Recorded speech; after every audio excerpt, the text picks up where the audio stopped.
welcome to Vlogmas Day 20, the Q&A edition.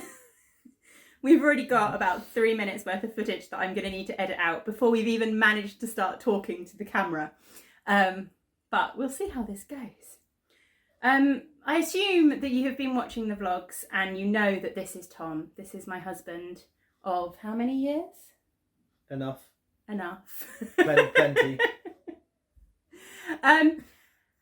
as part of Vlogmas, well, this is our 3rd year, I think, of doing a Q&A as part of Vlogmas. And it's always been quite good fun and a little bit awkward on our end. But I have a list of questions from various sources. A few people asked them on Instagram, a few people asked them on YouTube. And we thought we'd just go through questions and answer the questions. There's a mix of slightly ridiculous ones and also very sensible ones too. And I literally think we might... Do we go through them in the order I've got them written down? Or shall I try and group things together? I don't mind. You're the one with the list. That's often true. Puts you in charge. Right, okay. So, well, let's start, shall we, with the question we got asked the most, which is, how did we meet? Yeah? Yeah? Yeah? I was kind of expecting you to answer the question. To answer it, okay. We met while we were both working as tour guides at the Goon Hilly Satellite Earth Station experience on the Lizard Peninsula in Cornwall, United Kingdom. There we go. We were both tour guides. I think I was I between my 2nd and 3rd year of university? Yes, because we met in 2006 and I graduated in 2007 and you'd just finished your masters? My undergraduate? Or had you finished your masters? No, you hadn't. You were about to go and do your masters, weren't you? So you'd finished your undergraduate, yeah. And we were both doing summer jobs, basically. It was good fun, actually, doing the tour guides. It was. Around the site. The front of the tour bus with a microphone. Yep. Telling everybody about all the great big satellite dishes and everything like that. The history of telecommunications. Yeah, he remembers it better than me. He did 2 summers. Lots of bad Doctor Who jokes. Yes, lots of bad Doctor Who jokes.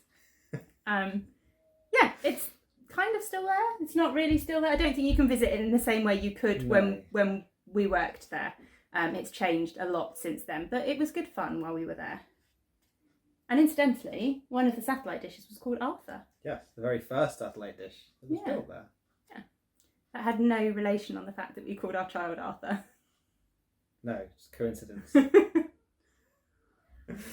Okay, so leading on to that, how did we come to live in Scotland? Because neither of us are obviously Scottish at all. No. It's his fault. He's the whole reason that we are in Scotland. Yes, that's true. I was in a job in London at a university that I should probably name but won't. And it was a very horrible place to work.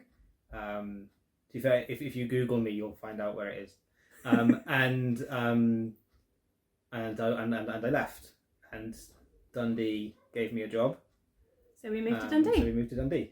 It's as simple as that, basically. Yeah. I think you applied for as many jobs as were available. Yeah. Including some out of the UK. Yep. Northern Ireland as well. Yeah. Around the Midlands and. Is it Northern Ireland in the UK? That's why I said as well at the end of my sentence. Okay. Northern Ireland as well as outside. As well as the UK. As well as outside of the UK. Okay. Anyway. Lots and lots of places, but in the end, Dundee was where we ended up.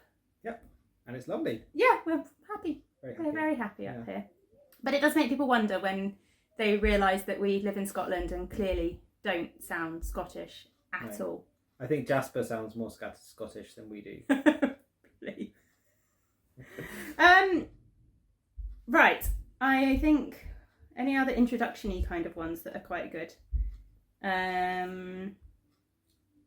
There's some really good questions.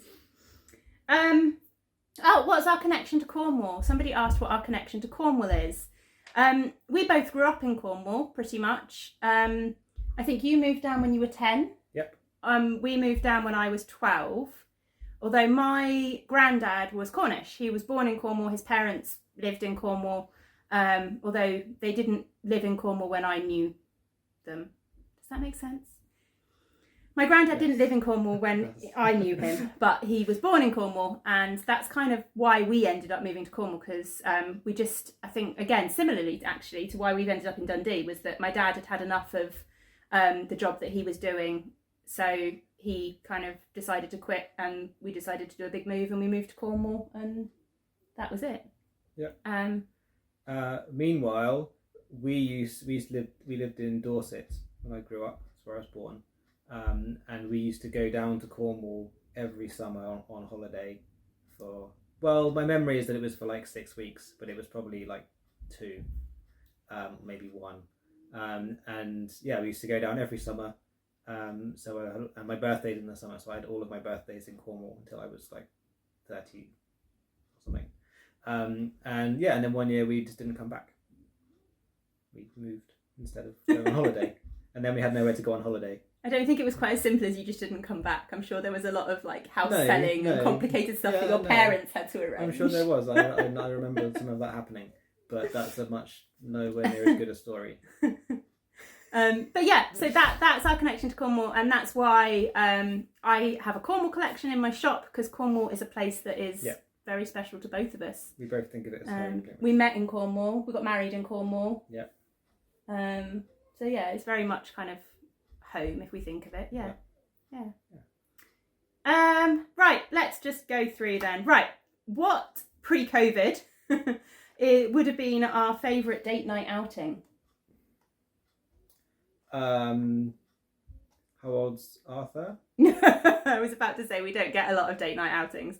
We don't live near any of our family. All our family live in Cornwall, so babysitters are something that doesn't happen very often at all. No. So the only chance we ever really get to go out somewhere together is if family are visiting.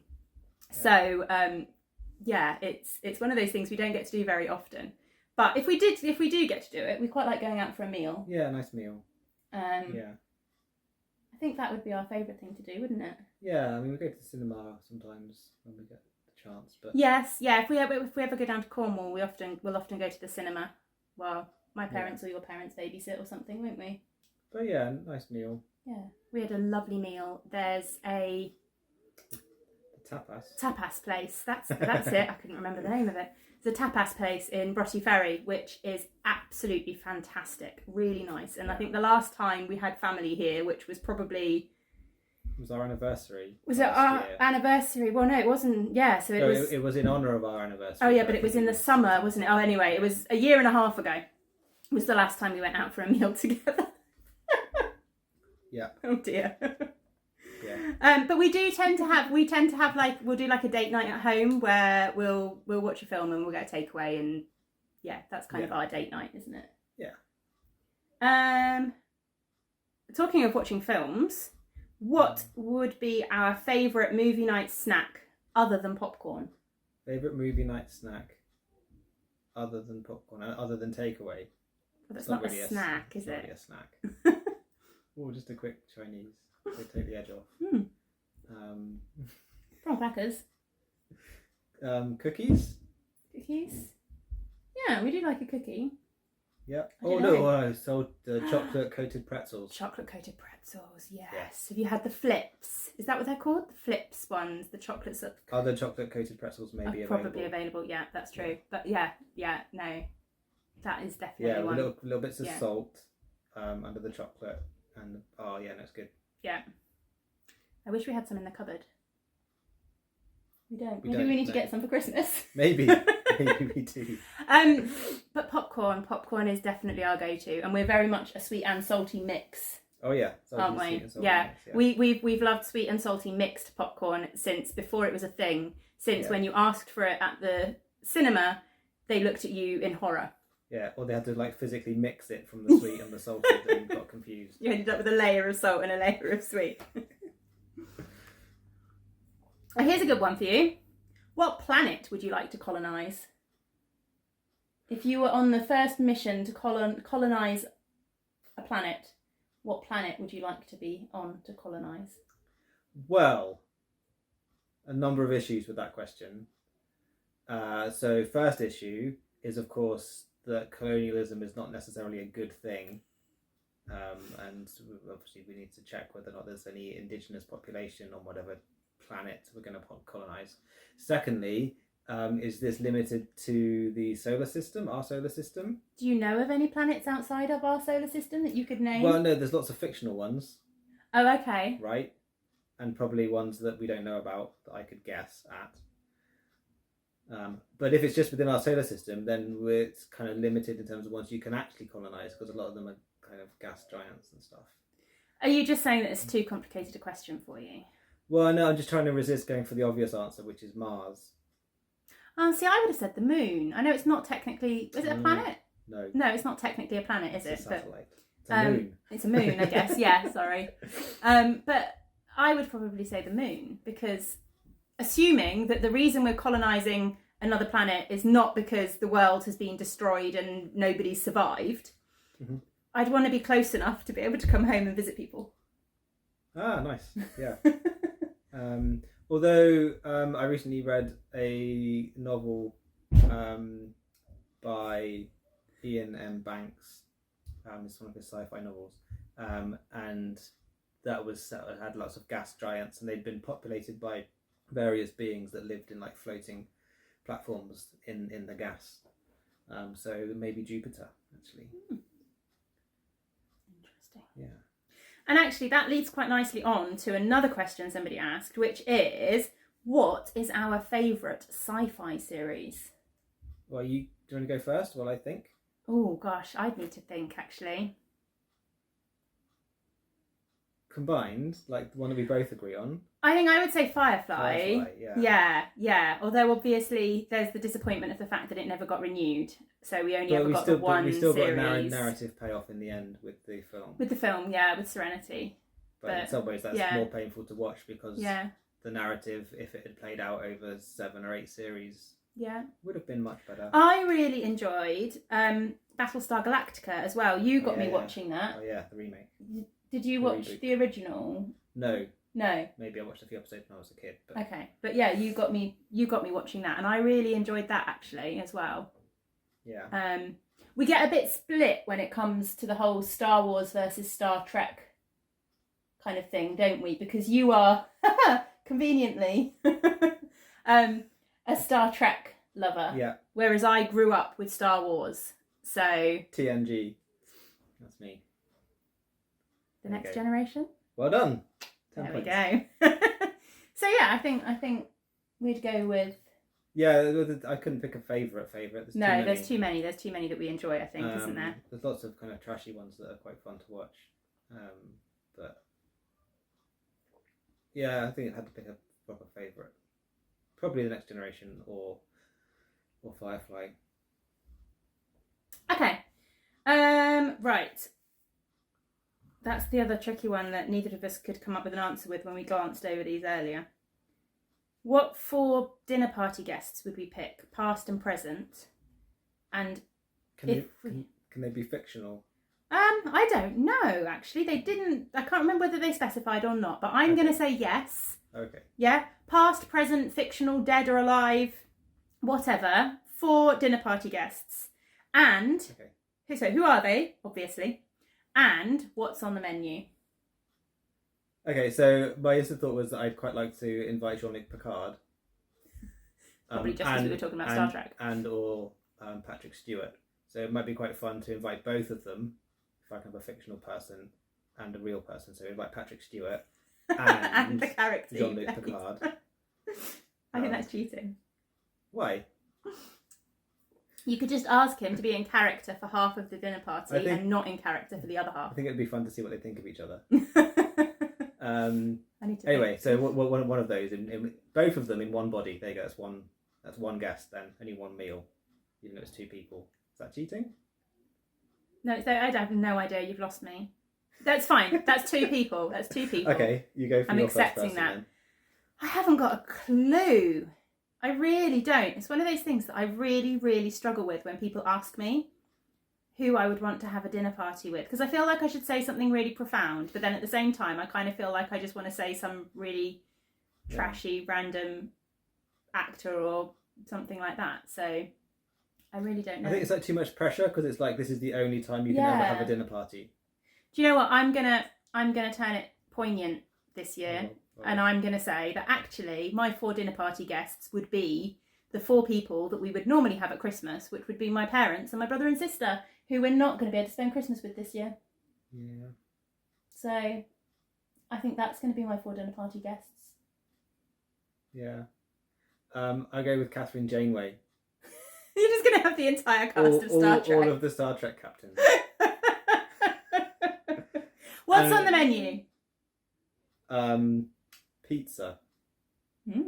Because it's the best food in the galaxy. Lasagna with peas. Second best food. Followed by apple crumble and custard. Oh, pudding as well.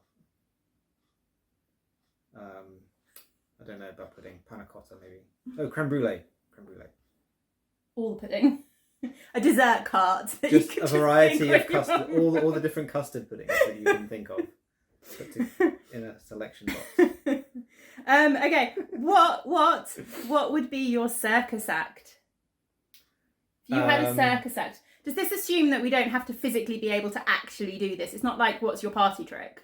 It's like a genuinely, if you could decide what you wanted to be in the circus and suddenly have the ability to do it, then what would be your circus act? I guess that, because I can't do any circus acts other than the one I already do for my job. Stand up and talk in front of conference people. Presentations. Yeah. I don't know, trapeze. Oh, see, I was going to say trapeze. That's like the proper choice, isn't it? Fun, crazy one, isn't it? I'd quite like to be able to do the tightrope actually, because I feel like that's quite a transferable skill.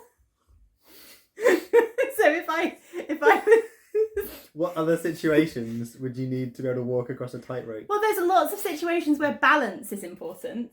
And like I could be walking along a wall. Like the kids make me walk along little walls all the time. Okay, right, yeah. And actually, if I was a trapeze artist, a tightrope artist, then I could, And also when you're physically distancing on the pavement and you have to walk along the edge. Yes, someone's coming your way. See? And there's a car coming. Transferable skill. Yeah. Also, I'd quite like to be an acrobat. I've always been very jealous of like acrobatic gymnastics and stuff like that. Yeah. There's ones with the swings. Oh yeah, what are they? I can't remember what they're called, but yeah. Swing cannons. That's the official name. Right, let's talk about some yarny stuff. Oh, knitting. Yeah. Oh, I should have got you to get your knitting out and show your knitting now. Well, I could pop off and get it while you introduce knitting things. You could do, or you could wait and show it on tomorrow's vlog. Depends if the battery goes on the phone. If the battery goes on the phone, true. I'll go and get the knitting. knitting. The battery is low. We'll see what happens. Right, so I had 2 questions. First of all was what's my favourite yarn that I've ever dyed? And the other question was what is your favourite Giddy yarns colourway? See, I've lost track of them. Yeah, I was going to say he used to be very good at keeping track of all of my colourways, but there's been a lot in the last couple of years and you've kind of lost track a little bit. But what was my favourite Giddy yarns colourway? I think I'd have to pick 2. I mean, I'm really proud of my Storm's End colourway, my self-striping, the grey with the rainbow in it. And that is one I'm really proud of, and I always love kind of when that one goes out there. But the other one is one that I haven't had in the shop for years, but it was one of the very, very original colourways, and I made it when Arthur must have been 3, and he was obsessed with Peppa Pig, and it was called Roadkill Pepper, and it was basically Peppa Pig with black speckles all over it. And red. And red speckles all over it. It was quite macabre. But yeah, that always makes me smile when I think of Roadkill Pepper.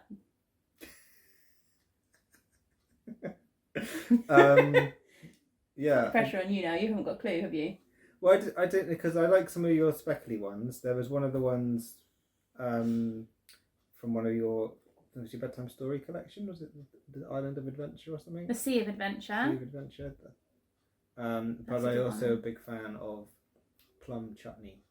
Yes. If only because it's called plum chutney. And you like making plum chutney and Yeah. eating plum chutney. Yeah.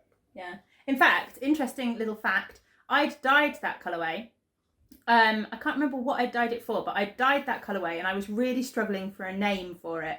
And the day I was trying to name it was the day that you were actually making plum chutney. Yeah. And that's when the name came to me. That's why I know the name of it. There we go. Unlike all the other ones. I like your greys. You do like my greys. I know You've they're knit a boring, hat but in they're my grey. storm The cloud lighter one, colourway. yes. Lighter one or the Lighter darker one. one? The lighter one, I think. I think it might have been. Oh, I'm not sure. Anyway, you've knit If a the colour. battery goes, you'll get to see it later. Your favourite knitted item was a question. Is that knitted by you or knitted by me? I think it would be my hat. Because that's the thing I'm most proud of. He knit the Wind Chief. Yeah, West Knits. By Chief. Stephen West, yeah. And so I did it 2 fingering weight held double, because we didn't have any DK or worsted. With one of my tonal greys. And it was twisted stitches, and it was funny leaning things, and until that point I'd pretty much only done knits and pearls. And I knit it all myself, apart from when you fixed it. Yeah. And I broke it. But yeah, no, I'm quite proud of that. Still holding together a year later. I'm trying to look my way through all of this now. Right, I think we've done everything on this page, apart from favourite joke. Should we do favourite joke now? So we still need to do the joke of the day, which we are going to do at the end of this video. But I have a couple of bonus jokes, because I think we all need extra cheering up, don't we? Because we've all just heard the new news from Boris Johnson and Nicola Sturgeon around Christmas. So let's ignore that and let's move into favourite jokes for a little bit of light relief. Well, I wonder if our favourite jokes are the same. A lot of my favourite jokes I probably can't say on camera. Especially not on a monetised YouTube channel. My favourite joke is actually quite PG. And it is one of the simplest jokes ever. Go on then. A man walked into a bar. Ouch. This is my favourite joke of all time. It's such a classic. Classic. Do you need more time to think? Why don't you think on it for a while I answer the next question? I heard a really good one-liner like years ago. And I always remember it. And it's just a really good one-liner. I don't know who said it. I think it was one of my brother's friends or something.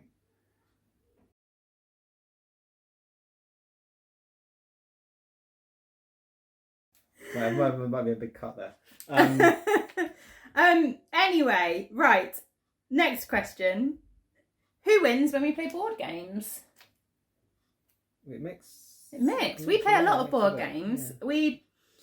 We don't play a lot of traditional board games very often, but if you've watched any of my previous vlogs, I can't remember whether it was May or August where I did like a run through of all of the board games on our shelf. But we play quite a lot of board games, I guess is the term. I don't know. But not like your standard Monopoly and Cluedo and stuff like that. So it really depends on the game. You're very good at games that involve strategy. Kind of. Like you are, not you're very better at at things strategy. like Catan and Oh yeah, Carcassonne and like games that have like yeah. That kind of strategy. I'm not like good at them. I enjoy them. Yeah. But I'm not the most strategistic person. You're better than me though. Whereas I'm better at games that involve kind of logic and stuff like that, I think. The games I'm not very good at are the games that where you have to understand how other people are thinking. That's very true. Like the kind of where someone's like a traitor or something. We have a brilliant game called Mysterium, which basically the concept is that one player is the ghost and the other player is trying to find out who the murderer was. But the ghost can only communicate by sharing image cards. So it's very much about trying to describe a thing or a place or a person using very restrictive images. And yeah, you struggle with that one sometimes, don't you? You can't always see what I'm seeing in the images. Yeah. And Avalon as well, like games like that. which we don't need to explain. Yeah, I can't remember. I vaguely remember that one. Anyway, that's board games. Yeah. What else? Oh! I've thought of my favourite joke. Good, because I hope it's better than the one you had to. The one I had to cut out. The one I had to cut out. Yeah. Knock knock. Who's there? An interrupting cow. An interrupting. Moo! That is a good one, actually. Oh, do you know? I've got to say one more joke because somebody shared this in the giveaway video when mince pies was the thing, and I thought it was brilliant. Knock knock. Who's there? Arthur. Arthur who? Arthur, any more mince pies? I really liked that one. Anyway, let's move on. I'm getting all flushed now. Have we started calling roundabouts circles yet? No. Now, I know that the person who asked this question is Scottish, so I'm assuming that... Scottish thing. Is that a Scottish thing for circles? Is that a Scottish thing for roundabouts? We have adopted other Scottish phrases. We have adopted a couple of other Scottish phrases, yes. Shot. Yeah, like instead of having turns, you know, give... Especially with the kids. So, like, you know, it's Arthur's shot instead of it's Arthur's turn. I've recently started saying I'm away to. Yes. When I'm leaving or going somewhere. I'm away to the shops. Yeah. Something like that. The one that really threw me when we first moved up to Scotland, her battery's now at 5%. We might need to plug my phone in. Need to get to do my knitting. The one that really threw me when we first moved to Scotland was out with. Oh, yes. Classic. Like, I remember filling in the form for Arthur's school and it was like, does the child live out with Dundee? And I was like, what? What does that even mean? But it's a very, very regular word that's used up there. Yeah, I used it all the time, actually. Yeah. I used it in my writing. Right, we're going to plug my phone in before the battery dies, and then I will tell you about Jasper's new Scottishism. Okay, we're back. It took a bit longer than expected because we are not close to a plug, and finding a phone cable that would reach far enough away to be able to plug you in took a while.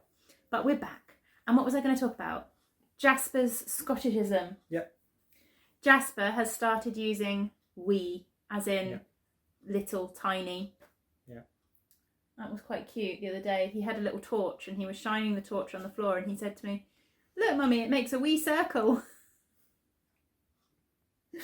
Very cute. Very cute. Yeah. Yeah. I mean, he's already started saying tay instead of toy.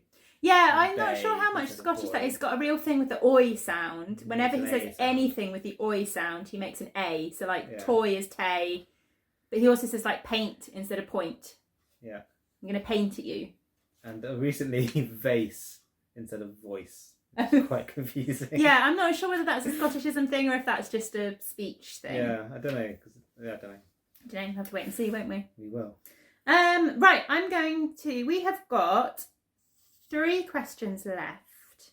You wanted to share some knitting. Oh yeah, now we've done the plugs, we had to go and rummage for plugs. I also rummaged for knitting. He rummaged for his knitting, so he wanted to show. The favourite item, which I previously discussed, see above, Ibid. Here we go. Wind sheath. Put it on. They can't see it because my head's too far away. That's my really bad closing at the top. The big hole in the middle. Yeah, so that's my favourite item. Because I'm the thing that's most... It was my storm cloud colourway. Yeah. Not rain cloud, not the lighter one. There you can see they're kind of tilted. Okay. And West knits are the best knits, so I had to say this one, didn't I? And the other thing I knitted, which was previous to this was previous to the what I'd knitted. I didn't get my other hat. No, the word doesn't matter, but that's the second thing you knitted. The first thing you knitted was a hat, but it was like a simple hat. I think I used the Mina Phillips Knitting Expat mix and match pattern. You did. And it was a really basic, kind of simple My head's camouflaged, look. Against the wall, blending into the background. And then this. So this was was it Black Elephant colourway? Yeah, the yarn is Black Elephant. The DK, I think it's the Mudbound, I think is the colourway name. Something like that. It doesn't look very good in this light, but it doesn't. It is beautiful, yeah. And can you remember the pattern? Simple but effective cowl. Yeah, by Tin Can Knits. Simple but effective. It's just knits and pulls. Yeah. And what are you working on at the moment? Oh my goodness, I've been working on this for almost a year now. Yes. And I've done a quarter of one of the sleeves. But you've done a whole body. I've done a whole body, yeah. So I'm knitting Arthur, although in practice probably Jasper, a jumper. Tin can knits again. There it is.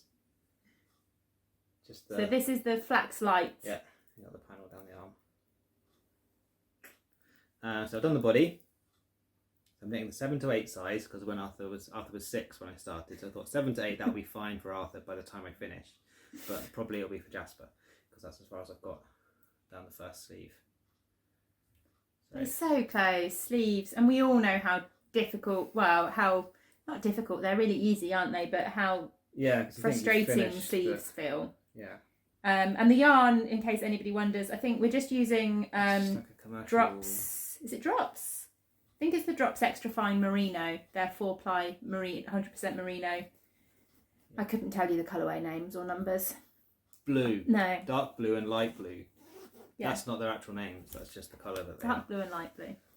While we're on the topic of knitting, one more question about knitting-ish stuff was somebody asked what my next make-along was going to be.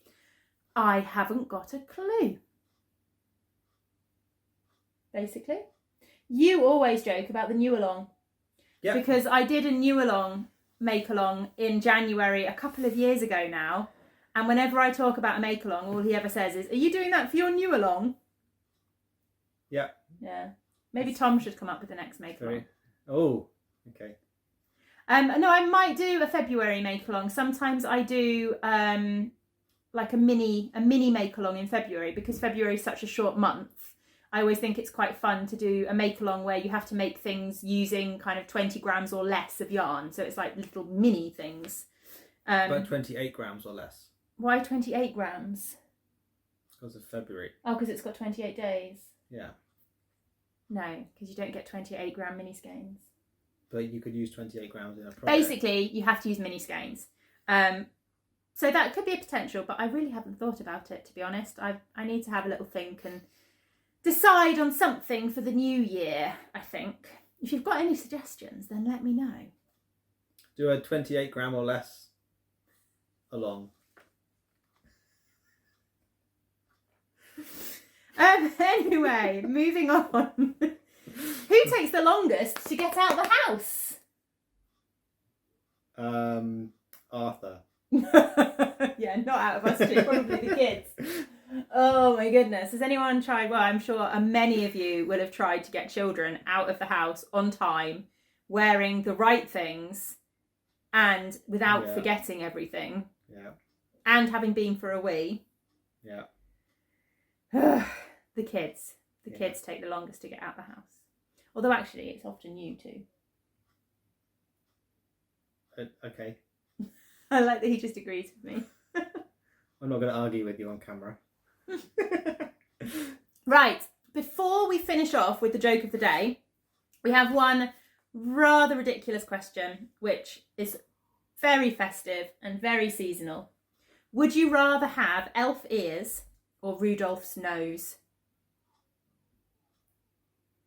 Okay, so do elf ears, this is a general question, do elf ears have magical properties or are they just pointy? As far as I know, they're just pointy. Does Rudolph's nose have magical properties other than glowing? No, it just glows and then... The other question, is this that we have these like as an ornament on our shelf or on our Christmas tree, or that we have them attached to us as our very own nose? They're yours. They're on your face. Okay. Otherwise, Rudolph's nose would be quite a good like Christmas ornament. Yeah. So I think I'd have to go for the elf ears because they're not quite so obvious. See, I was thinking the elf ears, but it kind of depends as to whether we're thinking elf ears as in like Christmas Chronicles elves with those massive great ears that come up above their heads, or if we're thinking elf ears like Lord of the Rings elf ears. Because Lord of the Rings elf ears I could quite happily live with. Yeah, but in any case, Rudolph's nose is going to be a giant red glowing nose in the middle of your face. Yeah, but you'd be Always. able to guide the sleigh at night. But you wouldn't be able to turn it off. No, that's true. But it probably would be less noticeable during the day, in the way that like lights are less noticeable during the day. Maybe. I think we're both going for elf ears, aren't we? Yeah. Elf ears. Right, that is all the questions. And I'm sure we've talked for definitely long enough. But we do have a joke of the day for you. We've kind of been waiting for this one. It's one that the kids weren't going to get at all, so we couldn't have them do it. You like this one? Are we doing it as a team? What? I say the first bit and you say the punchline? Yeah, since we're both here. Yeah, why not? I'll say the first bit, you say the punchline. Okay. But first of all, we have to say it's time for... The joke of the day!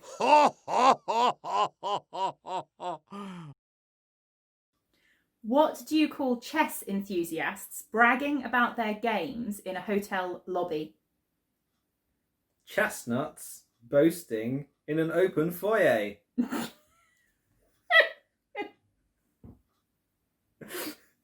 Merry Christmas. Merry Christmas.